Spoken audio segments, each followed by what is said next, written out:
What's up, everybody, and welcome to another episode of Team Chat Podcast. New set, but same show. We're trying out something different today for you video viewers. They're like, You'll get see their legs. Our legs. Scandalous. But anyway, a little bit of wiki feed action there for us, too. I have my hiking shoes on, so you can't see shit.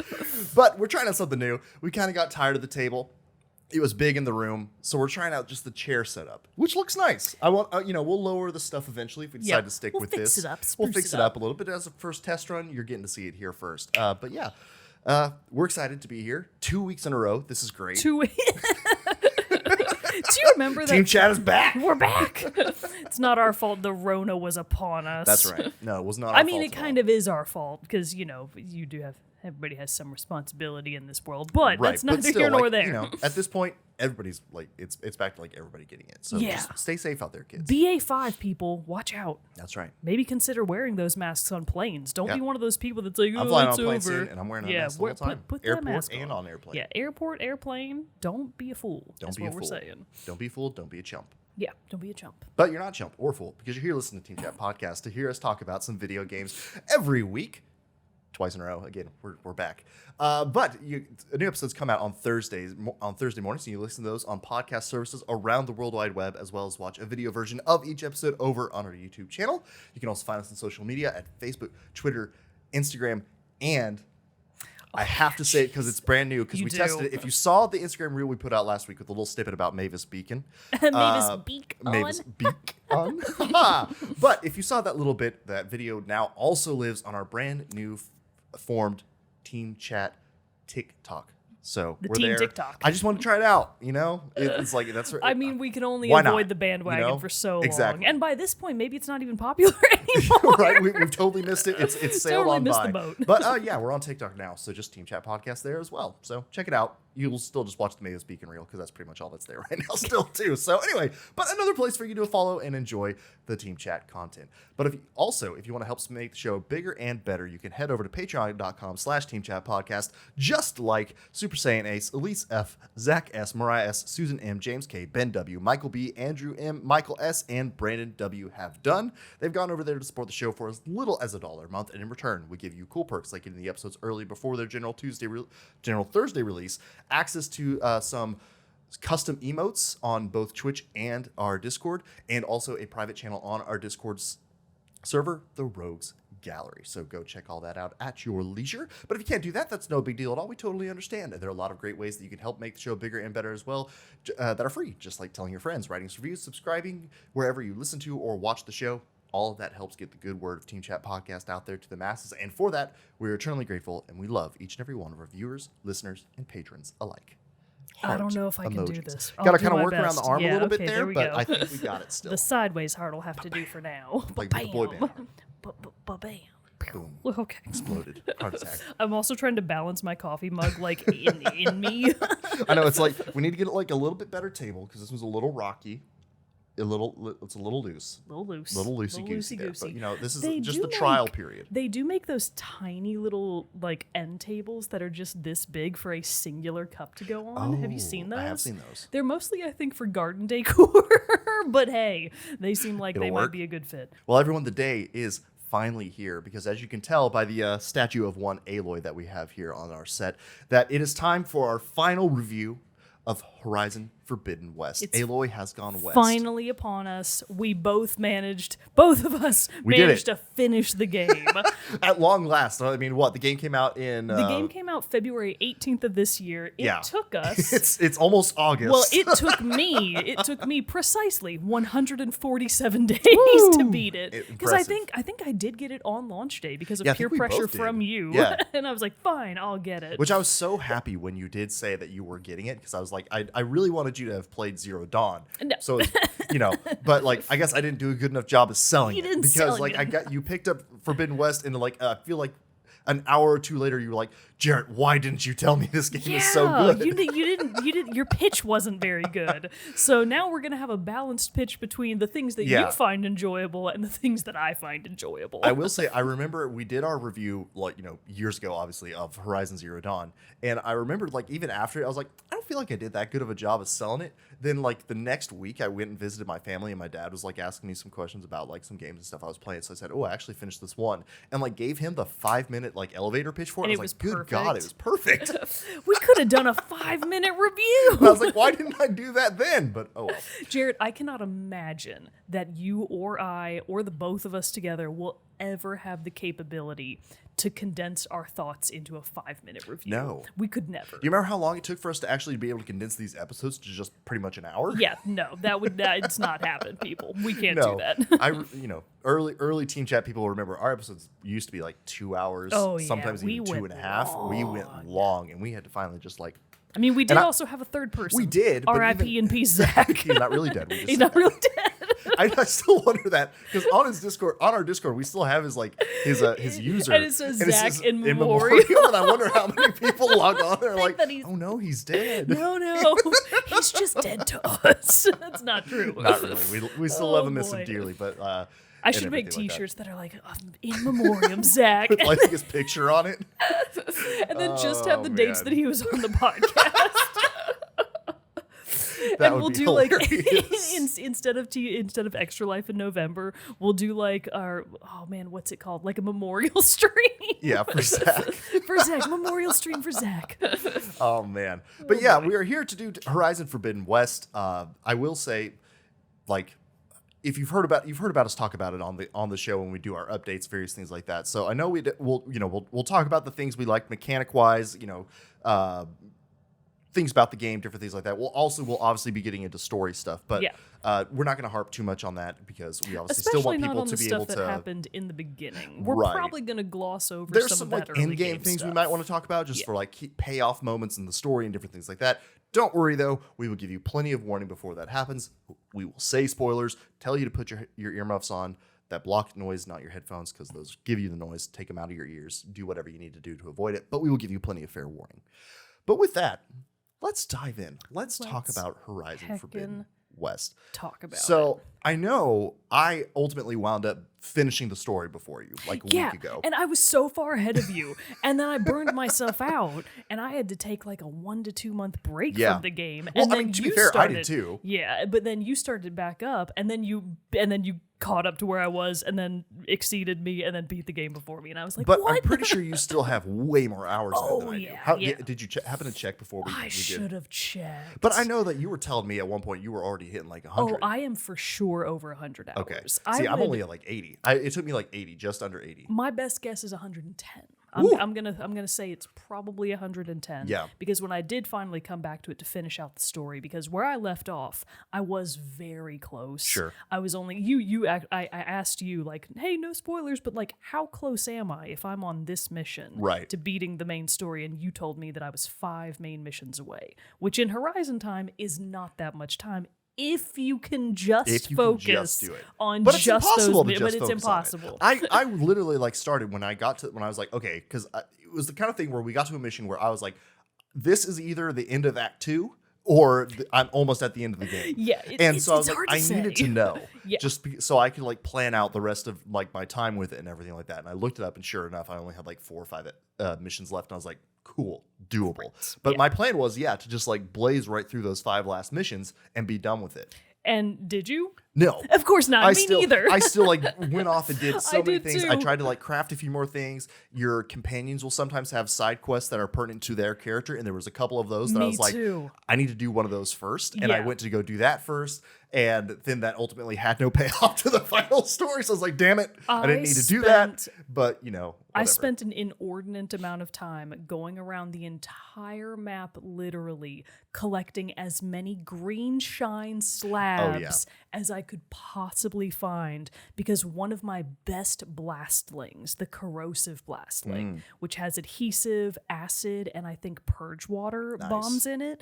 It's one of my, I love the blastlings. See, I did not use a single blastling. Oh, see, I really like the blastlings. We'll talk about this more later. But my point being, it's one of those unfortunate high-level weapons that scales on green shine and not much else. Yeah. So it's not like you can just go farm critters for it. You have to go around and find these finite resources of greenshine. They do not respawn. No. So I was like, oh, what if there aren't enough? Yeah, it What got if hard. I got all the greenshine? So I was nervous, but I did max out that corrosive blastling, and it did help. I used that against the final boss, and I was like, oh, thank God. Man. Oh. Yeah, exactly. that would've been Acid, good. you should have gotten That it, would've man. been good. The not the rampart blastling, the corrosive blastling. If you find it in the game, buy it. It's good. Do you remember where you got it? Because I might go try to grab it as I'm, piddling around Yes, doing my I side do. quests and stuff. It's the Hunter Goods salesperson in Thornmarsh. Oh, okay. Yeah. So go back to Thornmarsh, go to the Hunter, and they will sell you. They've got quite a few endgame weapons that I wound up using. I think they have a bolt blaster that I settled The on. bolt blaster is good too. The blastling, and they may have had.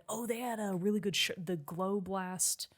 Is that what it was called? The glow blast sharp shot bow, I did use which that had one. plasma. Yes, I Very did use that helpful one. I loved also. that one Yeah. too. So Thornmarsh, good weapons. So yeah, Everybody just put a pin in that. we'll circle back around to the weapons talk later, but we will give a brief overview of the introductory setup of what's happening in this game. So basically, it doesn't take place much longer after. I feel like a few months after the events of Horizon Zero Dawn, and basically, Aloy is summoned by Silence from the first game.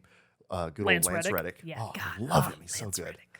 I also love that Silence is the only character who's actually modeled to look after the actor. Yeah, I mean, it's just Lance Reddick. It's Lance Reddick, it's which, just him. which I love. I know. Lance Reddick is such an imposing figure, and He has really such is. gravitas to him and stuff like that. I love that they did give that to Silence as well. His voice would have done the job, I feel like too. But I feel just like- seeing him in Yeah. it, I was like, man, this is perfect. It's I love funny it. too because he's really not a big man. He's actually quite slim. He's more like wiry. Yeah, But his voice, his present, he's just his expression mixed with his voice and just his general aura. You're like, Yeah. oh God, what an intimidating man! I'm There's this- scared. one of my funniest Lance Reddick or favorite Lance Reddick things is just because it's so tonally different than anything else that you normally see him do. He actually has a Funny or Die video. He's like the owner of a toy store. Oh God. I'll have to post it on the Discord. I'll have to look that It is up. so Oh my funny, God, that but sounds it is hysterical. very fucking weird too. So sounds just really a little, funny. little caveat there, Okay. but it's hilarious. So no, I'll have to share it to the Discord later. Awesome. But no, so we had Lance. So he's setting up this. He had escaped with a little bit of Hades, which was one of the sub-functions of Gaia. There's a lot of this that we could be getting into the lore of this. So I'm just going to try to keep this as brief as I can. Gaia is basically a AI creation that is purpose is to help rebuild life after the apocalypse. Basically, Yeah, it's a bioengineering. Yes, AI. yeah. And its sub-functions have been spread across the earth because they were destroyed and disrupted. You learn about that in the events of the first And game. the sub-functions do things like manage plant life, Right, manage manage animal animal life. life. So it's literally what if you made an AI to make worlds? Right. What would that need? So that's what the sub-functions are. Right. So there was the one that went haywire in the first game was Hades. And at the end of it, you see Silence take a part of Hades with him, and you're like, oh, okay, what are you going to be doing with that? Basically, Silence comes back and is like, hey, we need your help. Hades is going to do some weird shit. There's a lot of stuff going on.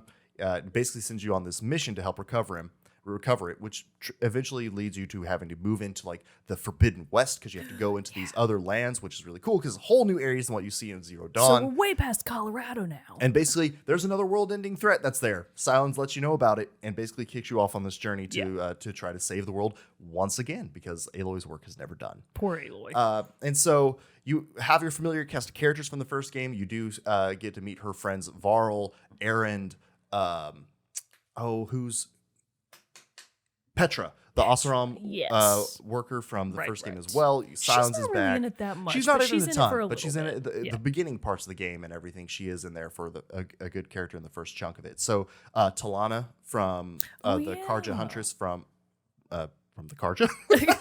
She was the And- only one I liked. She was really cool. Talana's cool. I like Talana a lot. But anyway, so you just have to set off again to save the world. And so a lot of the same things are there. There's all the machines from the first game. That's the very core component of this game is the exploration, fighting the different machines, scavenging for parts to be able to craft better weapons, and just moving throughout this world. and getting to explore it because it is a vast world. There's a lot to it's do. Huge. Massive. It is unreasonably large. I want to say it's definitely bigger than Zero Dawn. Oh, it's gotta be. Yeah. Because like I remember I even like was looking back at my notes from when we did our first impressions of this and everything, and that I finished that first area like the Daunt. Right. You know, Yeah, like, and it's also like thinking back now in all those hours, it's how, like that was still the same game. Oh my god, like Chain Scrape, in the Daunt and all this stuff. I think about how much time I spent just in the Daunt, and I'm like, wasted Yeah. hours. I should have just kept going. Yeah, I know because I remember I finished up the Daunt, and I want to say I even like got a trophy that was like, hey, you like solved all the problems of the Daunt. Basically. Really? Yeah. Oh, I don't think I did. I think if you do like the side quests and all the side quests in that area and stuff like that, it will eventually like ping a trophy for it. And I was like, oh, cool. Went and looked. 10 hours. I was like, oh my god, it took 10 hours in for just the one intro area. And if you zoom out of that map and you're looking at the Daunt versus the rest of the map, it is a fraction. Tiny. I mean, I would say like what, 1/10? Oh yeah, 1/10 the map size. And so I remembered like I did that exact thing. I said, oh my god, I've only got 10 hours, and I like hadn't gone to the map and seen the whole thing, so I went to the map and then zoomed out and was like, oh my god, it's like there's so much there's here. a lot here. So, but I mean, granted too, I was doing a lot of side quests. I was doing a lot of like random things. So no, if you just went by story, it would not take you 10 hours. No, of course not. But it did for us because we just got lost in the game so much. We're the ideal Horizon Forbidden West players because all we want to do is do dumb little side missions all day. Yeah. Because it is a very fun world that the game is built, which, from my perspective, that's the sell of the game. Oh, for sure. Like fighting the machines is definitely fun, and I did have a lot of good times with that.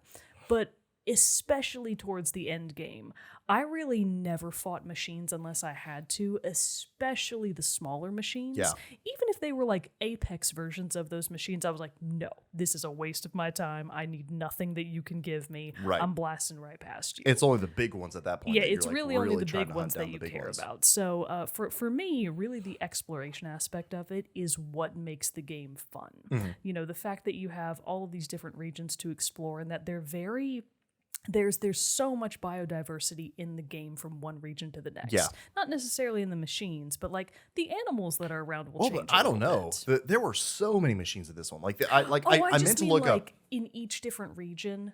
Oh, You yeah. find a lot of the same machines. I see. That's what I mean. Now, that's not necessarily true. There are certain machines that really kind of only spawn in specific regions, like the this might possibly be a very mild spoiler, but I don't think so. Like the clamberjaws, like the monkey type ones that kind of only spawn in the jungle region, Right. which makes perfect sense. But then there are things like watchers, for example, or burrowers, which you can find They're those pretty much all everywhere. over the whole Yeah. map. Which also, So- Clamberjaws. They sucked. Dude, They were so hard. We were joking before this that eventually we might make a rank like a tier list of all of the machines in Horizon, and I would absolutely Clamberjaw, Leap Lasher. Leap Lasher. I did Those not are used to the have a F problem with tiers. Leap Lasher Oh until my like God. late game, and in one of the late game missions, I was like, "Fuck Leap Yeah, Lashers." dude, oh my God. I can't decide which one No, it's Clamberjaw for me. I hate Clamberjaws way more. Yeah. They are my least favorite I actually machine probably in the fought game. those the least amount. Of Oh anything yeah, else. because you would avoid them. Yeah. Because they're horrible. Yeah. I was like, no, absolutely not. I'm out of here. It Bye. was bad. It was bad. I will fight 100 Thunderjaws before I have to fight one Yeah. Clamberjaw. Now think about that. Thunderjaws were like the ultimate one they're in like Zero the Dawn. big bad. They were the big one. Like you fought Thunderjaws and Stormbirds. Those were like the two big, like, Yeah. oh man, this is gonna, I mean, there were other ones that were very hard too, like behemoths and different things too. But those were like the ultimate, like, this is gonna be really hard. Yeah. This one said like, oh, that's cute. If you thought Thunderjaws were You hard. think that's Because some of the difficult? later machines, good God. We'll talk about them once we kind of get more towards the end game Until stuff. the in-game stuff as well. But no, I 100% agree with you. It's the exploration of this. The world is so incredibly crafted and well done that it just, like, I've spent 80 hours in the game. I still want to go back to platinum it and everything. And I know that's going to be another like 20-ish hours maybe. I mean, and I'm stoked for it. I don't want it to end. Yeah, honestly, after we finish recording this episode, I probably am going to go home and keep playing Yeah. because when I finished the game, there were still areas of the map where I had maybe unlocked like an overview of what was there through the tall necks, but that were still in that grayed out mist, showing that I have not physically been there. Yeah. And that was I mean, not a lot of the map, but there were some big chunks that I just hadn't explored at all. Who knows what's in there? Well, like really that last final like jungle area. Oh yeah, the final little island part. Yeah. I did the same. I did like the bare minimum for the story, which was kind of on the island's east side, the entire west and middle. Yeah, totally. Lot of stuff there. No clue what's there. Go look and see. But really, like, I feel like there's not so much that we can really like. I don't want to get into like. I mean, the mechanics of the game are really like the standard fare, and especially if you're familiar with like these bigger open world games, stuff like that. You're just like running around, limitless resources for you to be able to collect. That are going to help you with your crafting. I did appreciate there was a little bit more of an influence on like actually needing to hunt in this one. That was good. Yeah, you did actually for your for your pouches. Yeah, for ammo pouches and that different was a things nice like that. touch. Like you would actually need to go and get salmon because you need their skin, like the skin of a salmon, to make a larger quiver for your arrows. Which so frustrating because salmon are hard to find. But also, I totally get it. And I spent so much time just hunting small game for fun. Yeah. I was just like, I do want to kill some squirrels today. And their little you kill them was always so sad. But I will say there was a lot of the like, especially I was needing to get like a series of different like my pouch upgrades done, and I was just running through on the back of a charger and just shooting stuff as I rode by, and then you have to like double back and collect all the pieces. But I was just like, I need a squirrel hide, and I shot like 5 squirrels all in a row. I was on one of the beaches later in the game, and I was like, I need a bunch of crabs, so I just like blasted through and killed probably about 15 crabs, and then did the same thing, doubled back and collected up all their little corpses. And I was like, if this isn't enough crab shells, I don't know what will be. Right. But those poor crabs, I decimated their population. They'll never recover. Oh, it's fine. Guy will make more. Yeah, Guy will make more. It's no big deal.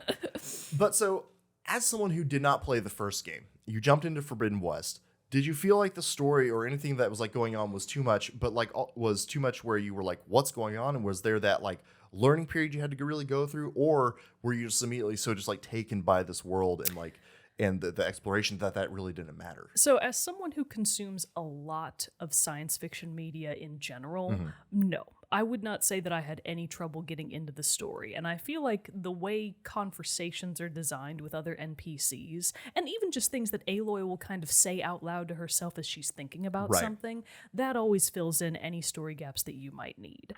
If anything, and we talked about this when we did our first impressions review, if anything, I found that the backstory pieces, kind of when the game is reintroducing you to characters from the first game, those were the parts of the game that I valued the least. I got the least out of those. Those characters meant nothing to me, and I was like, shut up.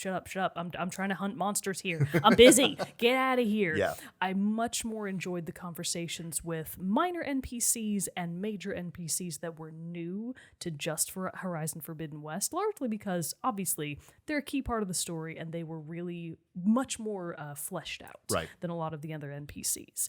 That being said, I found that the story beats that I connected to the most were almost always through minor optional side quests and almost never through the main story. Yeah. And I feel like, having played the entire game, this is kind of a no spoiler story review, I could have played this game with no higher narrative to it and gotten the exact same enjoyment out of it. I agree with that. I feel like, and this isn't to say that the writing is bad or that the story is necessarily bad. It is interesting. I just didn't care. I felt I liked that it was a story.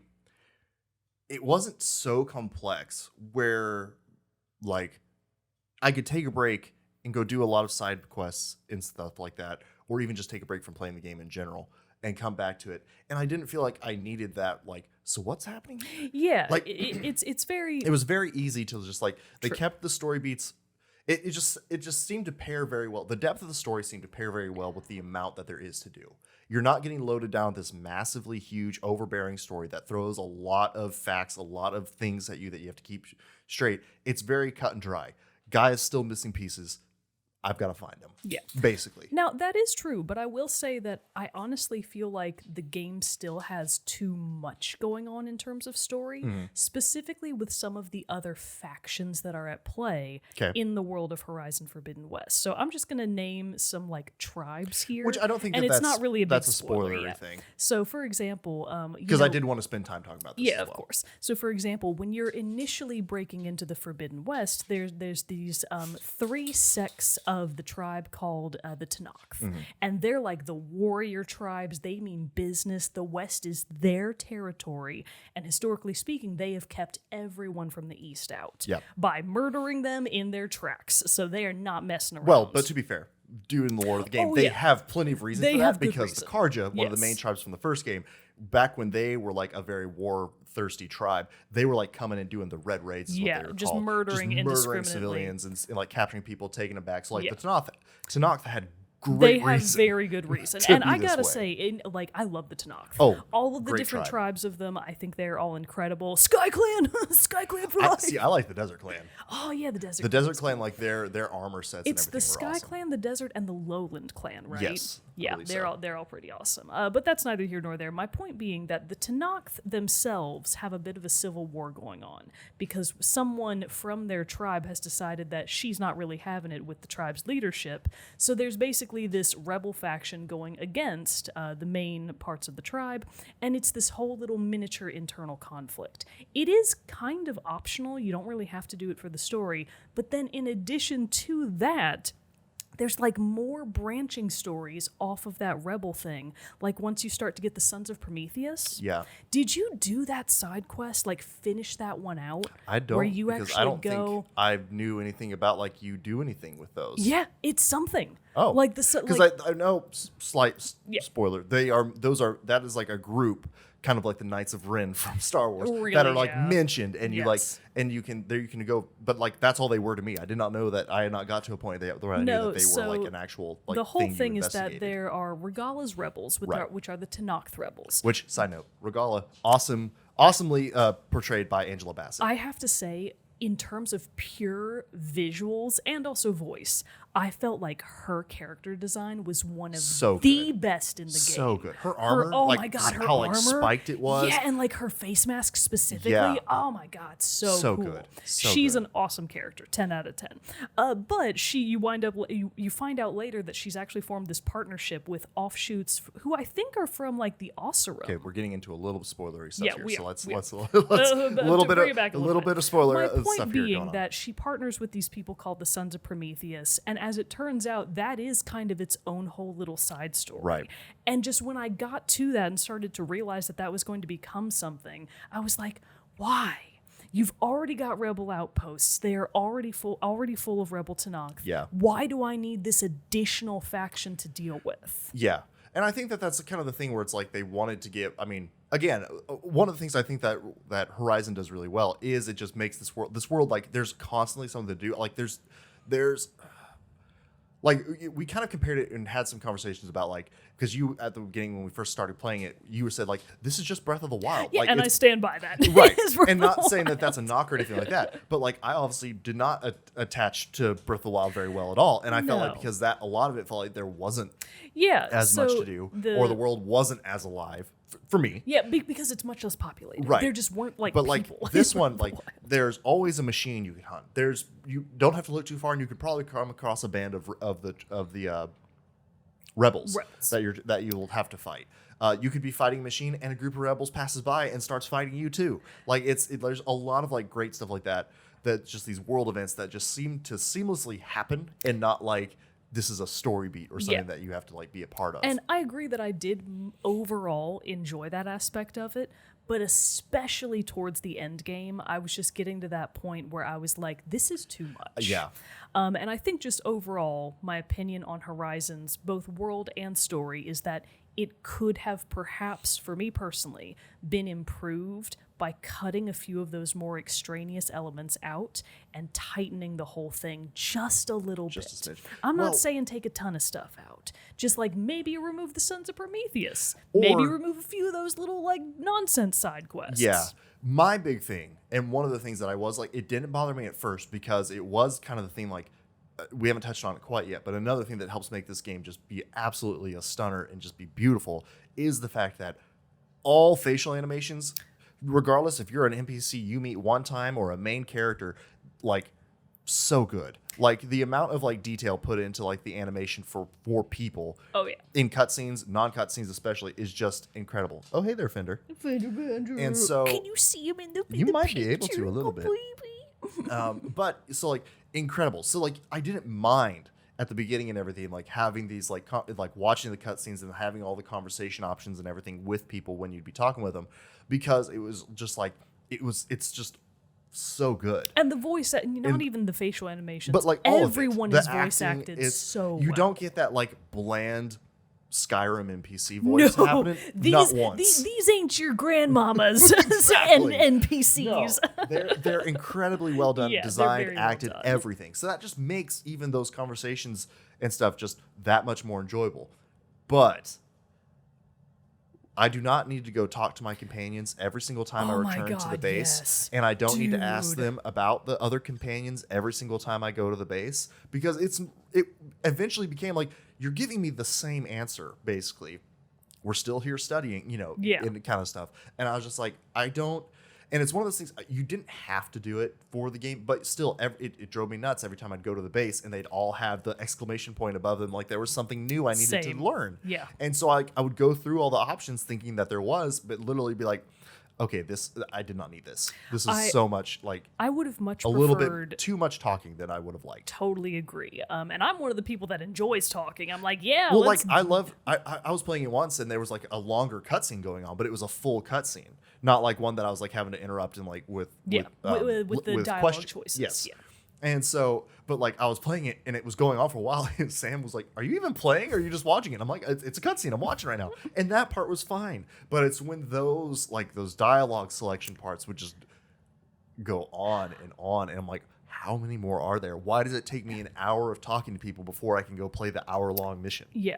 And this is something else that I think could have been a little bit better done in the game, is specifically the optional dialogues.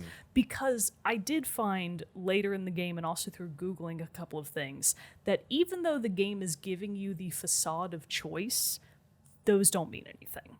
I mean, we will talk. This isn't like a thing decides your like. No, it really isn't. Which decides the end game. I hate that. Like, if you're giving me the choices to choose specific dialogues, but ultimately it does not affect the final outcome of the game, why? Yeah. Why are you making me, like, exactly, why can't I put this dialogue on auto and just kind of watch it like a cutscene? Right. Because basically, Aloy's input ultimately meant nothing. Like, it did not change. It was like any to of the give you a outcomes. break in the dialogue, but then I was just like, so then why is there so much dialogue? Yeah. Because again, like there is plenty of dialogue, don't get us wrong, that is absolutely necessary. Oh, and some of it's hilarious. And some of it is great. And so well done. Yeah. And others of it, you're just like, okay, I know. We have talked about this 12,000 times in a row. We know exactly what's happening with Gaia and all the subfunctions. Let's fucking get through this already. I Right. got places to be. Exactly. And especially, which for us was because we were trying to like kind of like run through the Oh, end game at the the end. end game. There was so much Oh of my that God. at the end game. And I was like, Dude. come on. I just wanna finish. Those last 5 quests were Yeah. just like, oh my God, this is brutal. Great though. Like they Well ended the done, game. but well done. when you're just trying to get through it, Yeah. you're like, this is taking forever. Which I will say too, us trying to get through it was not because we're tired of playing it. It was just like, if we don't finish playing this game, Yeah. we're gonna be playing it I forever. mean, we were just at a point where we were like, okay, So it's eventually both a pro and con in a way. We just eventually kind of together were like, okay, we have to commit to finishing this game Yeah. or it's not going to happen. not gonna So we happen. both like set ourselves a deadline. I actually missed the deadline a little bit. You met it. I missed it a little bit. But I was on time for the episode, Exactly. so it doesn't that's all that matter. matters.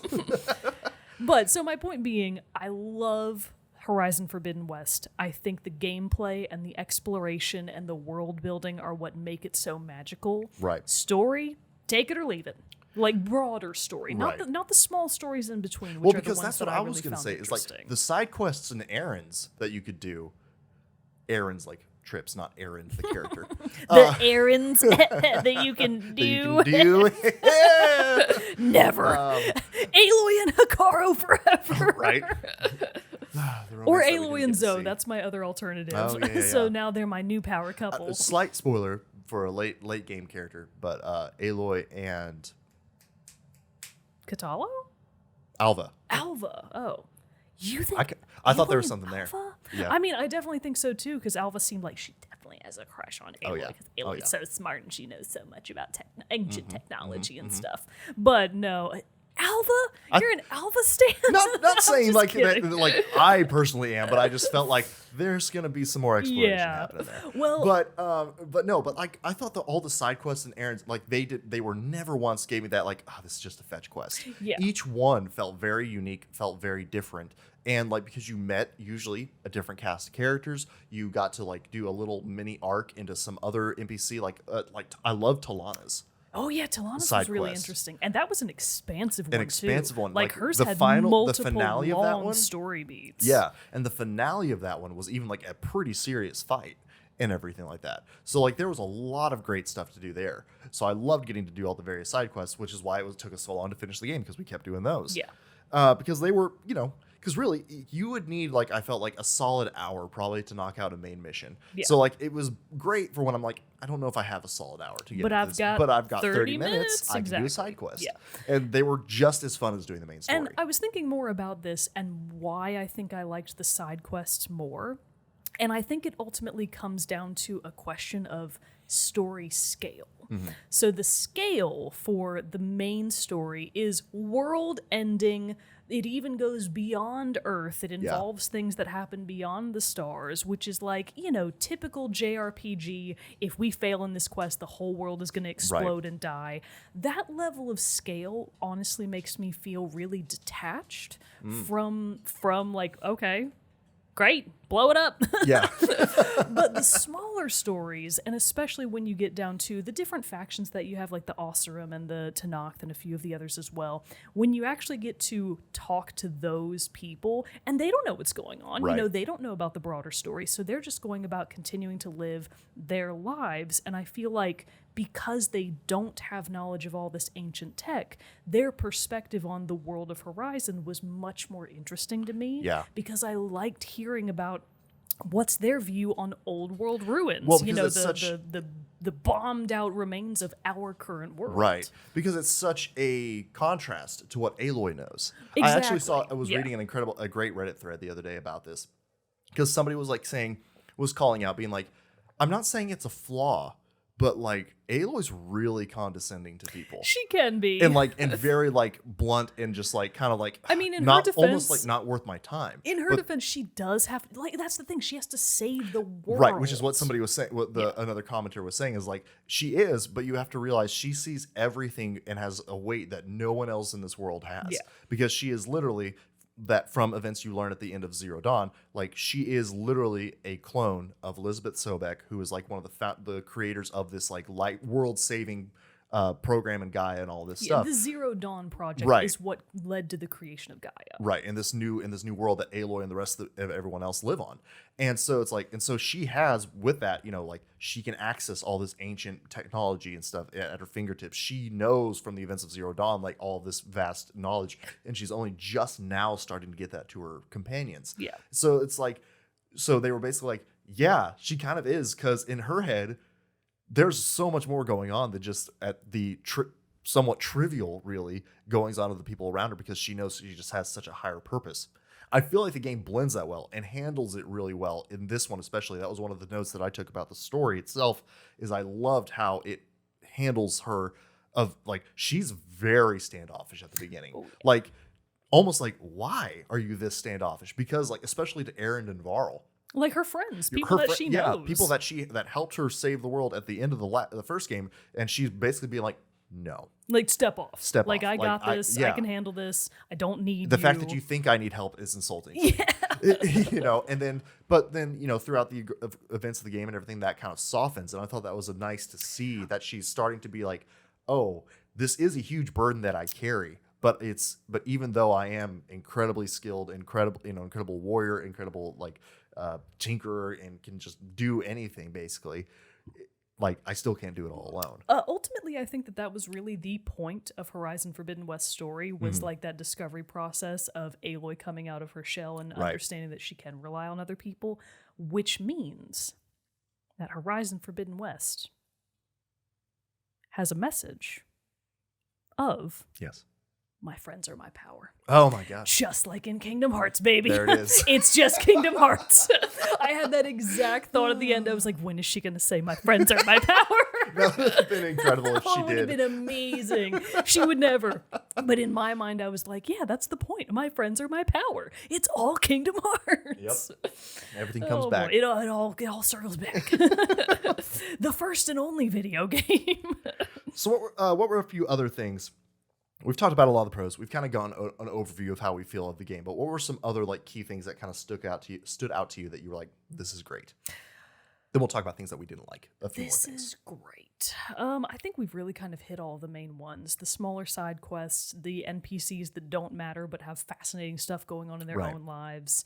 The broader story being a little bit subpar for me, and just generally, we kind of talked about it in previous impressions. God, the monster designs are so good. cool. I call them monsters. I realize they are called machines, but I'm like monster machine. Monster same machines, because thing. like yeah, and it was so fun to like, especially with this one because there were so many. I meant to look up before we recorded how many monsters were in Zero Dawn and versus how many were in Forbidden West, but just I thought the designs for the machines in Zero Dawn were fantastic. You get all those machines again in this one, and they have so many more. Like the Leap Lashers are like kangaroos. The Clamber Jaws are monkeys. Then they threw in even spoiler. Late game, they throw in dinosaur ones, like the Tide Sweeper, I think. Oh, the Tide Ripper. Tide Ripper, thank you. The Plesiosaur. Yeah, and then the Slaughter Spine. Oh God, the Slaughter Spine. When I think I literally only fought 2 Slaughter Spines because I don't know if I'm mistaken about this. None of its parts were resource quest items. It might not have been. It might have just Meaning- been like a big combat machine. Yeah, meaning that none of its parts were valuable to me for being able to craft new things. So I was like, why would I fight this thing? Yeah, because But they suck. But its design is awesome. Yeah. That was a really cool one. It was And really even great. for me, having not played the first game, Thunderjaws and really Stormbirds. I like fighting Stormbirds. I didn't fight a single Stormbird yet. I held off. I have sought them out because I find those fights genuinely fun. There are many machines in Horizon Forbidden West where I'm like, this is fucking bullshit. Oh, yeah. But the Stormbird, I was like, this feels fair. I Yeah. like this. Quick aside, they're up to 23 brand new machines in Forbidden West Okay. that weren't in Zero Dawn. That's so many. Yeah, 23 Because there were more a ton. machines. I would say there was like at least that many in Zero Dawn. Yeah. Did you? Never mind. That's a slight spoiler. But the Slaughter Spine. I don't think it's a huge spoiler. The Slaughter Spine that you fight. Spoiler. Mild spoiler. The first Slaughter Spine that you officially fight in the story in the Cauldron. The- Was that the one that gave you a lot of trouble? The late game The Cauldron? late game one. Yes. Yeah. Holy that fuck. fight sucks. So bad. You know, what's interesting. The Slaughter Spine that I fought, so I fought that one, and then one other one way out in the west that was just in the wild. Fighting it in the wild, for me at least, was so much easier. Well, you weren't confined to the Cauldron. Exactly. Yeah, like I could just go wherever I wanted to, so I feel like I had a lot more movement, and it felt a lot easier. Okay. But in the contained arena of the Cauldron, oh Oof. my God, that fight It was hard. was bad. Yeah. And like I loved the fights in this one because like it really did it felt like even I didn't remember this from the first game, but like I felt like you had to be so precise in everything. I think like so too. it was so much more important, it felt like, to actually be breaking parts off and not just like randomly firing bullshit at it. It was, you had to like have your timing down right. You had to time your dodge. Standard like combat things I understand, but like in this one it seemed like there was even a more heightened sense of that that you had to have. So like especially fighting like Slaughter Spines, the bigger ones at the end, like holy hell. That Like, actually it does was- bring me to another point that I kind of forgot until now. I will say that knowing what I knew of Horizon Zero Dawn from you, the thing that probably surprised me the most about Forbidden West was how potentially expansive the melee combat was. Yes. So that was revamped from Yeah. Zero Dawn. So, it was not as intense. Okay, gotcha. Because in Forbidden West, and I feel like the game maybe doesn't use this to its maximum potential, but specifically through being able to go around and fight the pit masters in various parts of the map. It actually teaches you specific combos to do things like break guards, build up your resonator blast, jump in the air and be able to do like sweet trick shots with your bow afterwards. So the melee combat could potentially be extremely precise, almost like a fighting game, in the way that you could string combos together to make these even more devastating blows. Right. The thing being that, and the reason I don't think it was that well used, melee combat is only useful against human opponents. Right. It does jack shit to the machines. It never really only once you knock one down and can do a critical strike does it make sense to use it. I mean, even Aloy's spear, it can't be upgraded. Like once you get basically the story upgrades for it, there's nothing else that you can do with it. So it's not like your other weapons where you can scale them up and they become more powerful over time. Yeah. That doesn't happen. And Aloy doesn't have like a cut and dry strength stat. So it's not like you're increasing her attack potential. Right. It's really just about how can you chain together your attacks to do the most damage. And against human opponents, at least for me, I always fell back on ranged combat still. I did too. I almost never used melee unless it was in a context that required it, which I did find it fun. I found the Pitmaster challenges to be really interesting. I actually haven't beaten all of them. I haven't either yet. I've got the second to last one, and then of course the last one to still do. But I find them super fun, and I kind of wish that the game had forced you into more situations that required melee.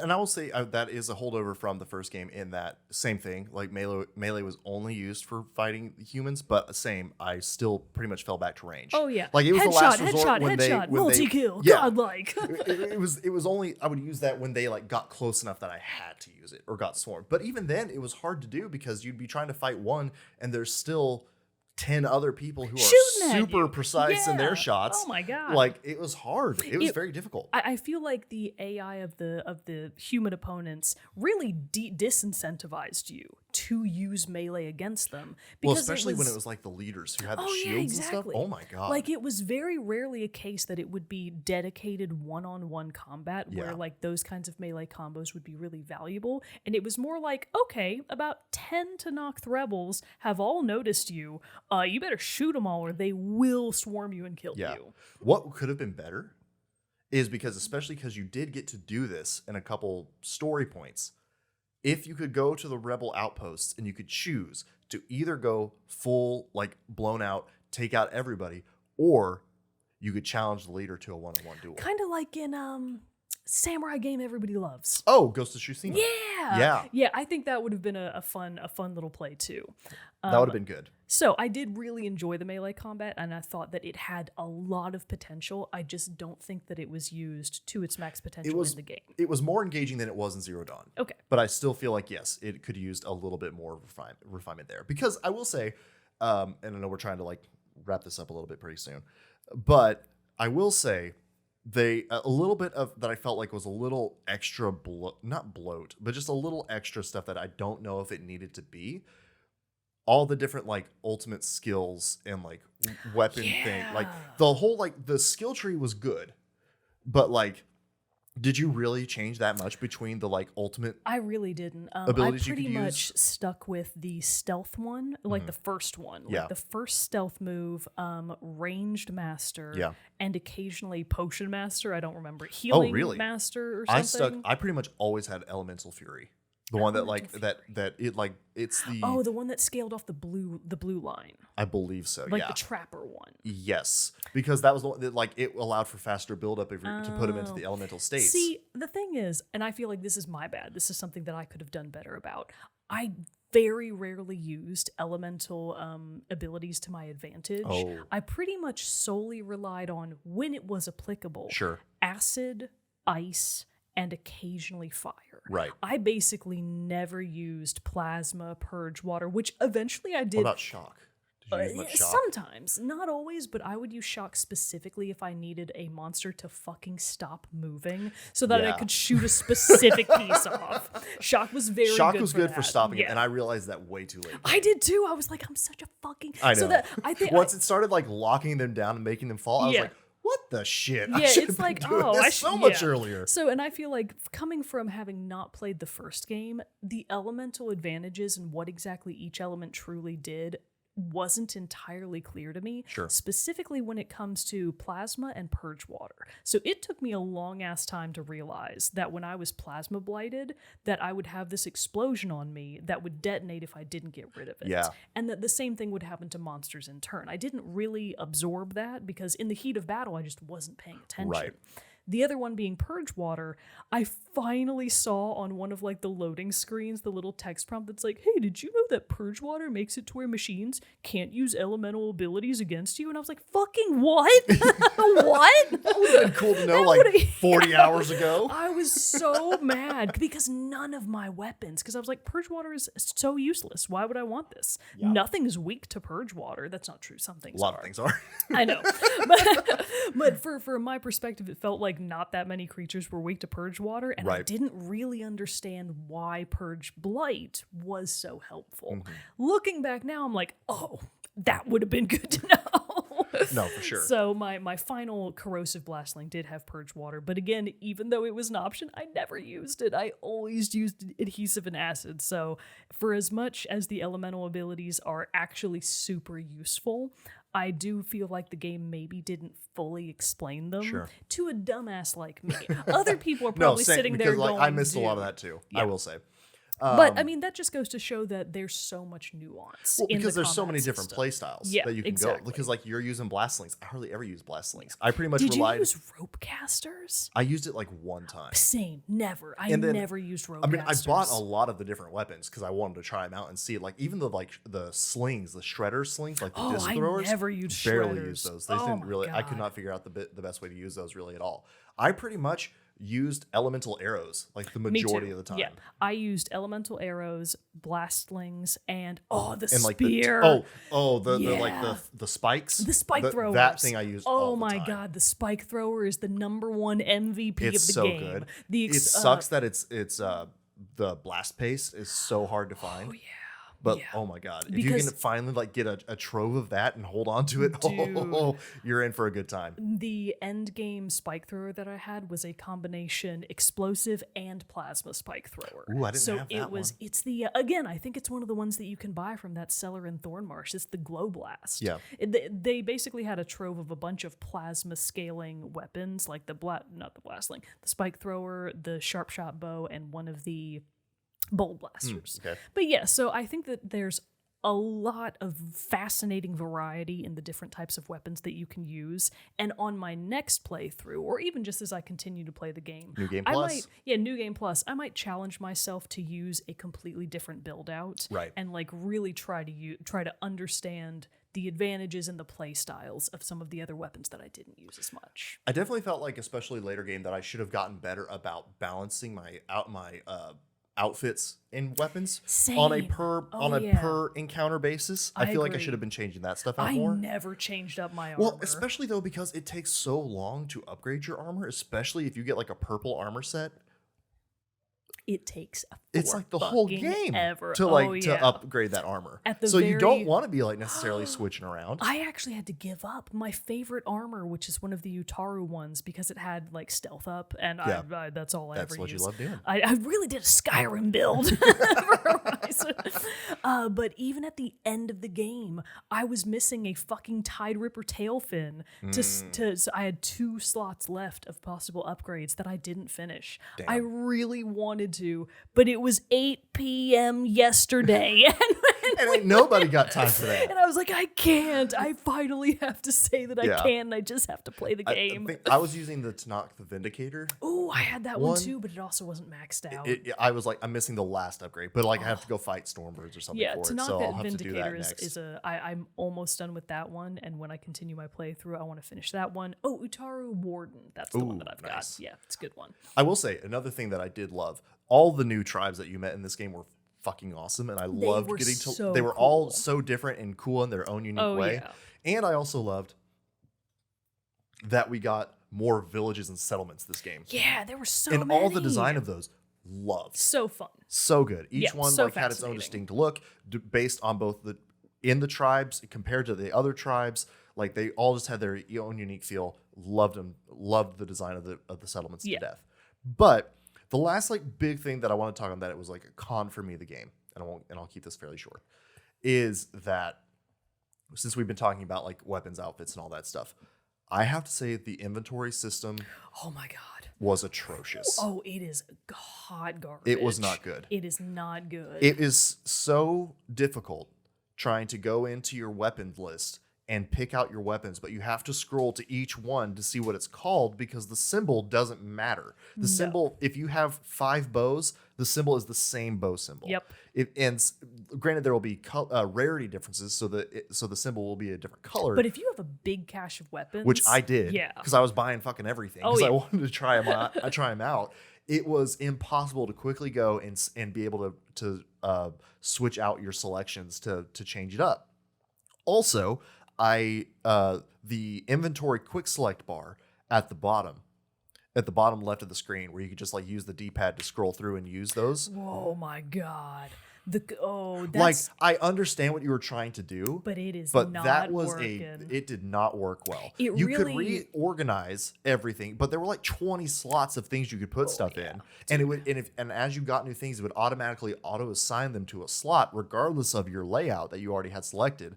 So like, and we figured out like 20 hours in that you could actually reorganize that bar, but I would take the time to do it, but it would like still not be what I was looking for. Yeah. I tried to change the order of it like 3 or 4 times. I could not find a way that worked. / it also sucks that you were limited by to how many potions you could carry by a pouch. God, yes. And so but if you bought a potion and had it in your inventory, like on your person, not in your stash, but on your person, you could not easily switch those out to be for other potions. Yeah, like you couldn't basically discard potions. Yeah, you had to either use it or I guess sell it back at a settlement. Yeah. Or just or just be stuck with it. So late game, I had like somehow crafted like 4 stamina ones. Because you need the stamina to use like some of your special abilities for your weapons and stuff. And in later games, later fights, that becomes very important. Oh yeah. So I had those, but then I could not get health potions because like they were like I couldn't use the potions fast enough to be able to like get rid of them in the fight and then have to like craft new ones. I would go to my stash to like resupply my empty and it'd be like not health enough potions, and it's like not enough space. I was like, cool, well then let me put my potion that I don't want into my stash and be able to like mix and match. That system could have been so much better. I literally, because I just wasn't thinking about it at the time and all this stuff, I literally had to do the final mission and boss fight with no extra health potions. Ooh, and you're on hard mode. I was on very hard mode. For me, I could usually get by with just medicinal berries, which I had that pouch maxed out, so I was doing okay. But even I sometimes needed health potions and stamina potions. Because those large health potions, like they would kick like double your health. Yeah, bar. they overfill your health bar, which is so helpful. So like fighting the final boss especially would have been fantastic. Oh but man, I had no health potions, and I tried to like swap them out. I tried to like use them and craft new ones, but then I still couldn't for some reason. That was the biggest gripe of the whole game. So the 2 things that I really would have done to improve the mechanical functions of Horizon Zero Forbidden West are for all armors and weapons, I would have constrained their upgrade potential to 3. Yeah. Like 3 max, because towards the end you can get as high as 5. Yeah. And that's just too much, especially if you are trying to have a wide variety of weapons. Yep. It's not that big a deal if you've got your loadout and you're sticking to it. But if you want to try a bunch of different stuff, limit that shit to 3 and leave it at that. The other thing being, I would have included the option to do something like Monster Hunter's little inventory ping wheel. Like, you know how you can quickly just do the wheel and it's basically like little shortcuts? Horizon desperately needed something like that because that ribbon menu was not cutting it at all. It was a rough time. Agree. But that was really like of the whole thing, like that, and even like it only came to bite me in the ass. I felt like at the final, the end game stuff, and I was like, man, I really wish I had some health potions right now. But I mean, by the time I finally beat the final boss, I was really good at fighting the final boss. See, you didn't even need those potions. Potions are for chumps. It was holding me back. It wasn't allowing my full potential. It was a crutch. It was a crutch. But still, it was so frustrating just being like, if I could fucking heal, I would be alive. Yeah.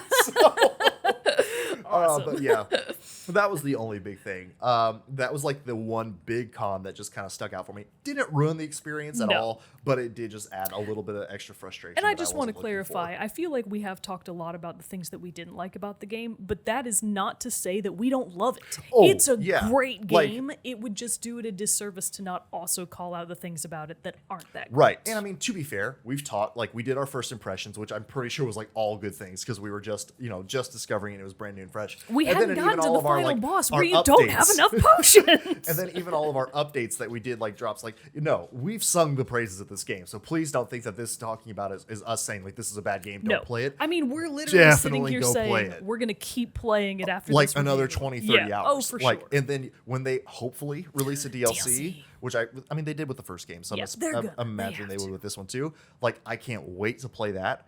And to go through that and to try to get all of its trophies too. Like, no, like, do not take that this criticism is us saying don't play this game. No, the quite opposite.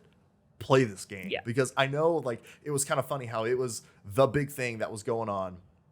And like it was for the week it was out before Elden Ring dropped, and then everyone was like Elden Ring, and then like forgot about Horizon. But no, please don't forget about Horizon because it is such a good game, incredible. And I know that we've something else we've talked about because we had a great channel on our Discord server because the photo mode for this game was incredible too. Oh my god, so many great photos, and so many of you of our listeners and stuff have submitted photos there. So we're gonna like take those and like do a little like Instagram post of some of our we're gonna favorite do a photo captures. gallery. Yeah, because like man. There were some great moments that were captured in there, and we want to be able to highlight those because you guys took some awesome pictures. Yeah. But now let's actually get into the end game story stuff. Yes. Let's so talk this is about heavy spoiler, and I know we're kind of running low on time, so let's. You got 15 minutes, bro. Let's go. But yeah, we got places to be today.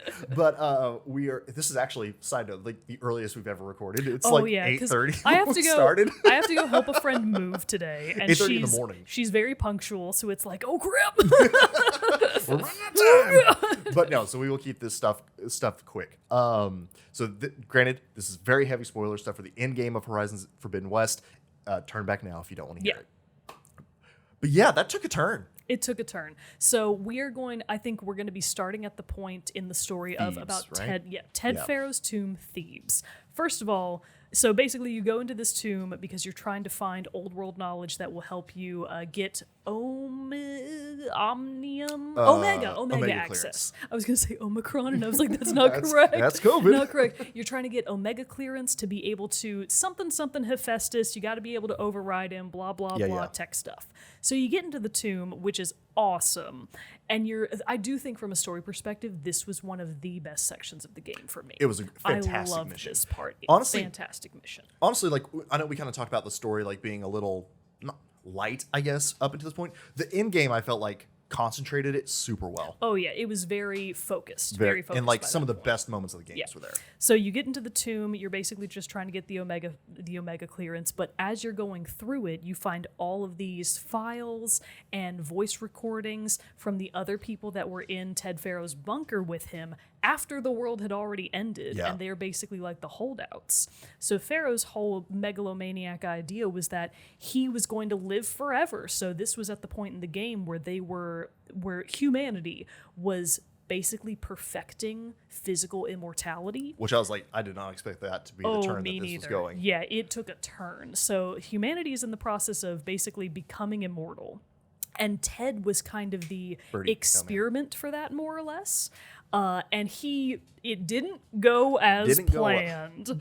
But like, I was like, during that mission, and it became evident, oh shit, he's still alive and he's still here. in here. Like that blew my mind. It was such a good horror movie beats reveal. Yeah. It was, and you don't see him. Which I kind of wish I had. I like that you don't. I feel like it leaves the horror open to interpretation. I mean, we're obviously like both of us were imagining, like in my head, I was just imagining something he's completely deformed and mutated at this point. It, like in my head, maybe not as scary or like vile, but just like something along the lines of like Nemesis from Resident Evil. But like I kind of wanted to see it because like I don't know that like Ted fucked over humanity so he sure bad. did. I wanted to see like his final like how much he fucked himself over through his own hubris. And But so like I wanted to see that for like the payoff. I feel like even though having not played the first game, you know, I know a lot about what happened with Ted Faro from the context of Forbidden West, and I feel like what a fitting end that he became an inhuman You like hear monster. him Like he's clearly just, but he's immortal. Yeah. And then the Quen, they're like, ooh, let's set him on fire. So they literally, you don't see it happen. Right. But they basically set him on fire to destroy him, and then his entire bunker collapses in on him, killing a guy that was claiming to be his successor anyways. And it was just such a good part of the story. Quick side note, the Quen like revere Ted Faro and it's and like all this stuff because they're they also found focuses and all this stuff and were able to access this ancient technology. I love that their leader is called CEO. And I probably wouldn't have put like it two and two together, except I was using subtitles, and his character it's CEO. Yeah, like the title, the business title. So and they that's probably his name. found business files that were like, oh yeah, CEO of Ted Faro Corp, Ted Faro or something. And it's like, CEO. CEO. So a title of the gods. Yeah. I love that. Oh I my love God. that little That's touch. the kind of like flavor win that I am here for Right. with Horizon. I am That's the too. good stuff. Top tier. So the point being, you get Omega clearance, and then you go into the end game of trying to trap Hephaestus and bring him back to Gaia so that you can complete one of her most important subfunctions to create a machine army to overthrow the Zeniths. Which is, I know we haven't talked about them, but they're like the original survivors of Earth who like went to space, achieved immortality, and they're still fucking around. They're still fucking around, And but they're so, back like, on Earth and for the- reasons that you don't entirely know yet. And so, which then I was interested that like it took until late game for you to really get to meet Tilda Trinity from Matrix because that was Carrie Ann Moss. Yeah. Which I also thought was cool. But then, so I thought that was like getting to meet her and like learn about her relationships or like no like her I'm blanking on the word. Art? No, Gallery? Her purpose. Oh, God. Her purposes. Okay. That's what I was going for. I was like, what's And why happening she's like here? willing to abandon the Zeniths and everything to help you. Yeah. But then ultimately that goes south because she eventually is like, no, I'm here to take you back because I loved Elizabeth and you're gonna go with me back to the stars. Which I have to say, I love that lesbian feelings gone too far was what created the final boss. Which of the I was not game. anticipating her to be the final boss. So I kind of felt it coming because through all of the different, again, files and like voice things that you can find of Tilda's time when she was still just a normal human on Earth, I was already seeing that maybe she actually did love Elizabeth.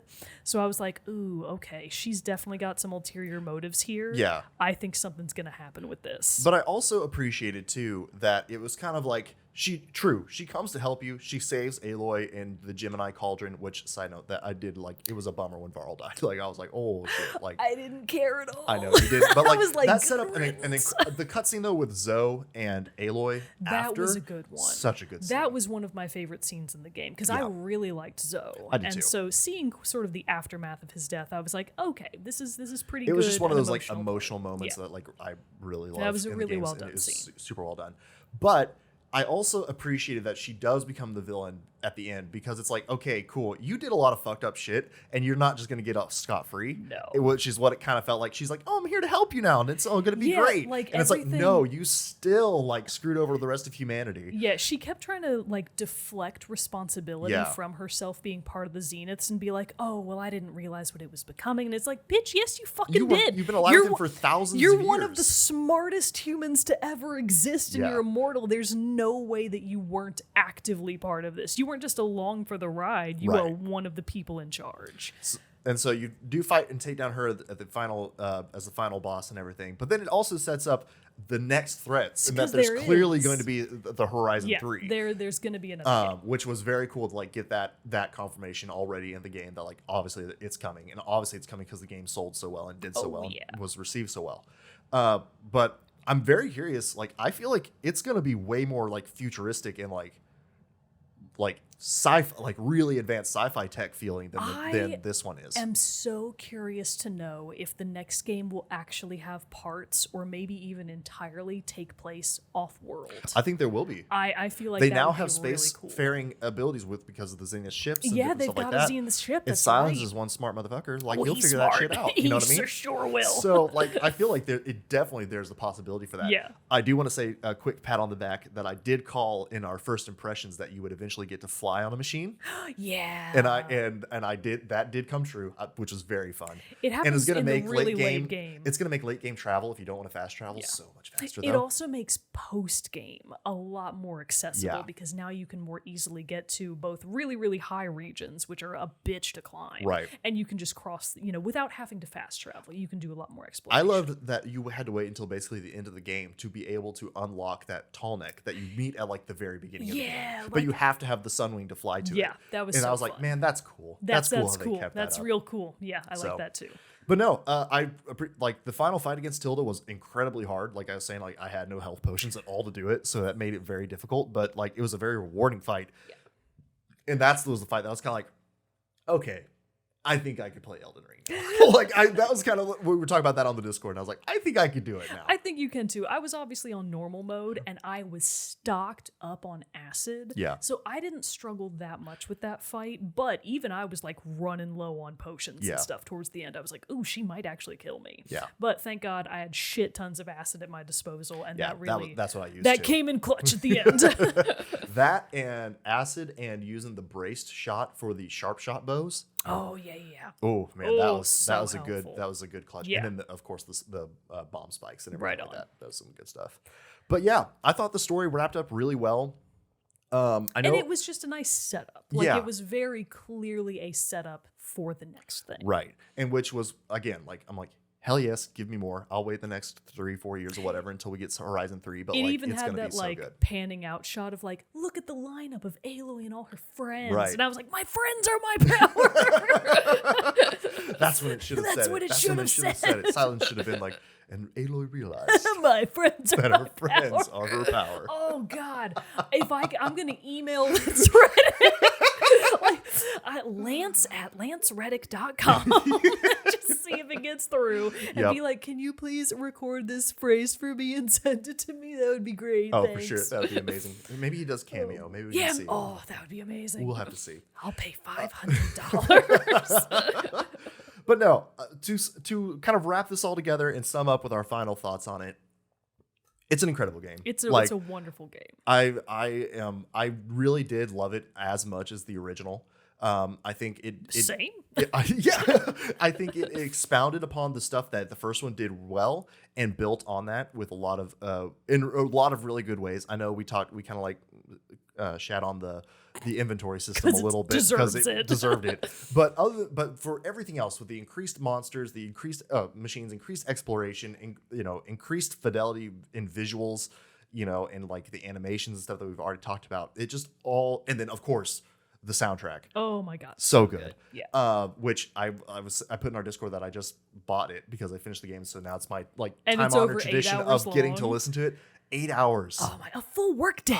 It's you so could good. listen to it the entire And workday. not repeat a song. That's No. crazy. It was that's exciting, and the flight and Joris Demand, Julie Elvin, everyone that's associated with it like does such an incredible job, and it just fits the world perfectly. It really does. And it's so good. So check it out. But yes, Horizons Forbidden West, I believe is safe to say is a masterpiece for us both. We loved it. Please go play it. Let us know your thoughts as well. Share and send us your photos. Send us your photos Get into in the our Discord, photo mode channel on our send us your Discord. photos. We'd love to see that stuff because, man, some of them have just been They're so mind-blowingly good. I'm gonna make like a master post on Reddit and be like, look at all these photos our users have submitted. So good. So good. But yes, 10 out of 10 would recommend Horizon Absolutely. Forbidden West. Aloy has gone west, and we are happier and better people for it. We are. And I'm going to go home and play it today. Yep. I'll probably jump in and done. run a couple more Yeah. missions myself. So good times all around. But I think that pretty much wraps it up for this episode. We won't do a moment with Mogan this time because we spent so much time talking about Just the wanna wonderful talk world of about Aloy. But come back next time for another fun and exciting episode on another gaming topic TBD. But I know we got some things in the works. We'll let you all know about that.